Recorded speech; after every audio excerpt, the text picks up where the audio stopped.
everyone. I'm Leslyn with Lymphatic Lifestyle Solutions Online, and I wanted to give you a brief overview of a ketogenic diet. This is the way of eating that we promote in our program. So this is a brief overview of a ketogenic diet plan. First, I wanted to give you this disclaimer because this information is for informational use only.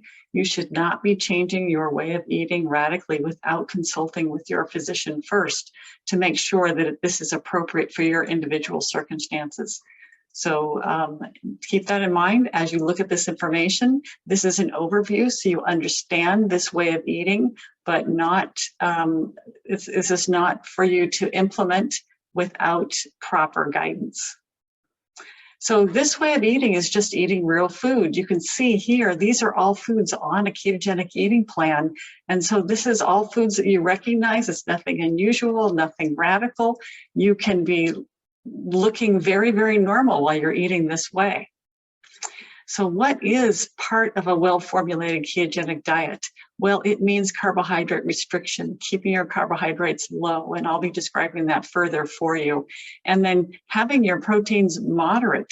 So really focusing on proteins and making sure you're getting plenty of good protein. And then having high fat, meaning that you're going to enjoy some high-fat foods, but you don't need to force yourself to eat fat. And when we eat this way, we change our primary fuel source from fat or ketones. We change it to fat and ketones instead of carbohydrates. When we eat a standard American diet, which is very high in carbohydrate, our body automatically wants to use those carbohydrates for fuel. But when we restrict our carbohydrates, now we're going to use fat and ketones for fuel. And we know this works for humans very well because we are so adept at storing our primary preferred fuel source, which is fat. We're very, very good at storing fat.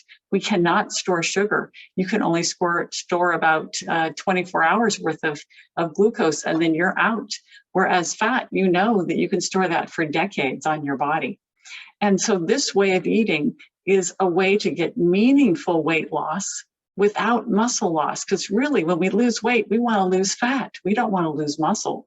And that was, I just quote that one article there for you that was done in 2013, a study that showed that we did not get muscle loss with this way of eating. So let's look at it, compare a standard American diet with a ketogenic way of eating. So a standard American diet, the way that most Westerners eat is 60% of their calories are from carbohydrate. So you can see that in red. That's the majority of the foods are carbohydrates. 25%, and this part stays pretty stable with pretty much every diet, about 25% is proteins and 15% is fat. So that's a standard Western diet. But a ketogenic diet is going to focus more on fat consumption. And so 70% of calories, up to 70 or more, could come from fat. And then only 10% of calories are from carbohydrates. And again, 20 to 25% will be from proteins. So some people are a little scared about restricting their carbohydrate intake. Isn't this dangerous? Aren't carbohydrates essential? And so the daily carbohydrate requirement, according to the Institute of Medicine Dietary Reference Intakes, and this was published in 2008 and also in 2012, and they said, quote, the lower limit of dietary carbohydrate compatible with life apparently is 0, provided that you get adequate amounts of protein and fat. And so when we suggest to limit our carbohydrate intake to about 20 grams or less per day, we're not talking about having 0 carbohydrates, but even if you had 0 carbohydrates, you can see that even the Institute of Medicine says that's perfectly fine. So let's talk about those carbs. And so with the ketogenic way of eating, you're going to reduce your carbohydrate intake to 20 grams a day total or less. The typical Western diet is about 250 to 300 grams per day. So you can see that that is quite a difference. And it may be that you need to do this stepwise. Another reason why taking our course will help you to be able to gradually get down to that 20 grams per day, which is going to be the best for your lymphedema, best for weight loss. And so some strategies that you can employ to get there. You can start with just eliminating the big 4 high carb foods, and that's bread, rice, pasta, and potatoes. Just don't have those anymore. But for some people, that may even be too much to start with. And so I say, how about just all foods that are made with wheat flour? How about just starting with bread, just eliminating bread? And that may make a big difference. As soon as you start realizing those benefits, it gets easier to eliminate more carbohydrates. And snacks tend to be high carb when we snack. And so just taking that one strategy of not snacking, you would essentially be reducing your carbohydrate intake. So something to consider. And then let's look at proteins, because I really want you to prioritize proteins.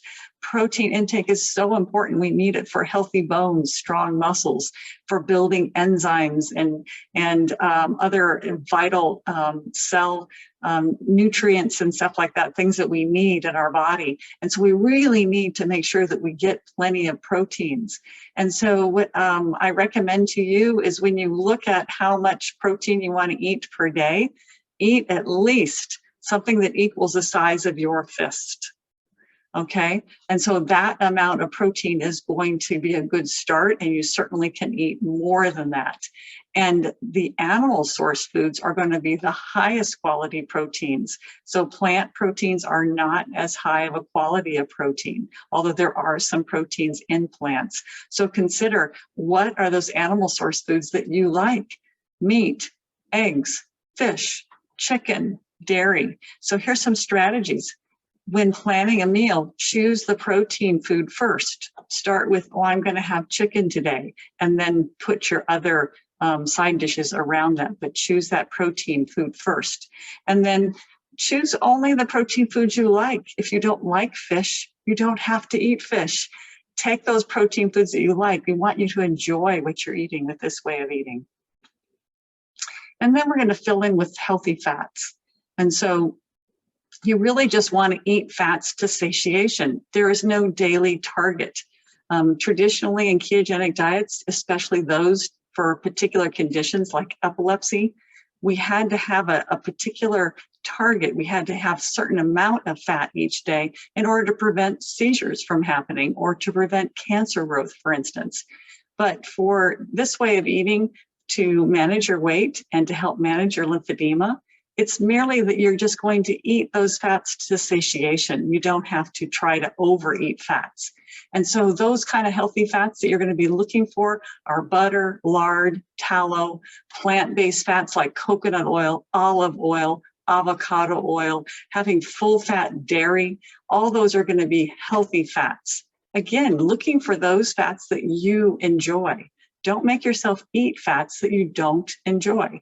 And then fats to include, I really want you to eliminate from your diet industrialized seed oils like canola, soy, and corn oils. All those vegetable oils that they make out of vegetable seeds are highly inflammatory. Margarines, very inflammatory to our lymphatic system. And then vegetable shortenings like Crisco, not good for your lymphatics and not going to help you reduce your lymphedema. So what are some strategies to get these nice healthy fats? Add butter to every time you make some wonderful grilled low-carb vegetables. Put lots of butter on it. Use full-fat dairy, as in whipping cream, heavy whipping cream, if you can add that to your coffee or your tea. And then keep in mind, too, that if you have difficulty with dairy, if you have an allergy to lactose, for instance, that you can still do keto and still fill in with some nice healthy fats without doing dairy. And a lot of people who are have a lactose intolerance or allergic to dairy, they still do okay with butter because butter has very little of the lactose or the milk sugar in it. It is mostly fat. And so consider that you might be okay with butter. It's one of those things that you're going to have to experiment with yourself and see what you can tolerate. But again, have those foods that you enjoy. And lastly, avoid anything that says on the packaging, low fat, non-fat, or fat-free, because those are going to be high in sugar. And so we want to get those nice healthy fats, and we don't want to have sugar and carbs. So lastly, I would just, the takeaway for you is to take pleasure in the food while you're losing weight and you're attaining health while you're managing your lymphedema. We look forward to seeing you in the course, Lymphatic Lifestyles and Solutions Online. Thank you so much for joining me today.